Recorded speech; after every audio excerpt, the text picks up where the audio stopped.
বাড়ির দরজা খুললেই দেখা মিলবে স্কি রিসোর্ট, আঙুরের ক্ষেত কিংবা থার্মাল স্প্রিং। এমন স্বপ্ন কি আপনি দেখেছেন? এমনই দৃশ্যের দেখা পাবেন ট্রেন্টিনো প্রদেশে।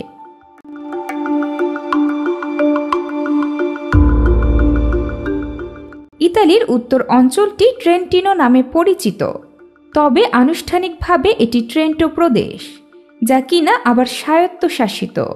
ডলোমাইট আল্পস পর্বতমালা লাগোয়া ট্রেন্টিনোতে রয়েছে অগণিত পরিত্যক্ত বাড়ি।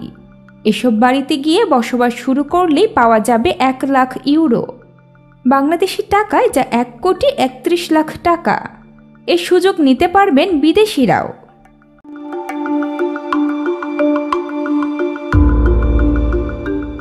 ট্রেন্টিনো প্রদেশে গিয়ে বসবাস শুরু করলে পরিত্যক্ত বাড়ি সংস্কারের জন্য অনুদান বাবদ পাওয়া যাবে 88,000 ইউরো, আর বাড়ি কেনার জন্য দেওয়া হবে 20,000 ইউরো। ইতালির নাগরিক কিংবা বিদেশিরা এর জন্য আবেদন করতে পারবেন যে কেউ। তবে এর মধ্যেও একটা কিন্তু রয়েছে, যিনি এই প্রদেশে গিয়ে থাকার জন্য চুক্তিতে স্বাক্ষর করবেন তাকে সেখানে 10 বছর থাকতে হবে, অন্যথায় অনুদানের অর্থ ফেরত দিতে হবে।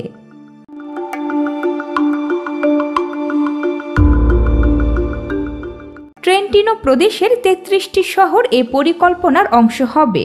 শিগগিরই এর অনুদান দেবে দেশটির সরকার। পরিকল্পনা নেওয়া শহরগুলোতে জনসংখ্যা ব্যাপক হারে হ্রাস পেয়েছে, এমনকি পরিত্যক্ত বাড়ির থেকে সেখানে জনসংখ্যা অনেক কম।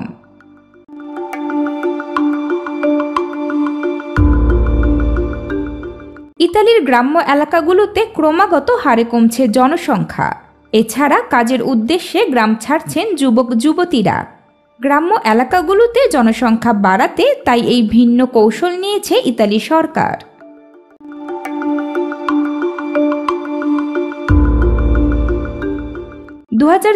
সালের বাজেটে কম জনসংখ্যার এলাকাগুলোর জন্য 3 কোটি ইউরোর একটি তহবিল করা হয়েছে। যেসব মিউনিসিপ্যালিটি এলাকায় জনসংখ্যা 5,000-এর কম, সেগুলোতে জনসংখ্যা বাড়াতে তহবিল থেকে অনুদান দেওয়া হবে।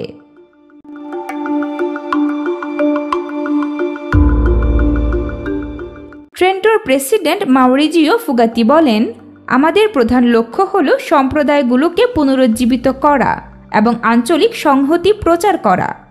সাবস্ক্রাইব করুন বার্তা এক্সপ্রেস এবং নতুন আপডেট পেতে বেল আইকন চাপুন।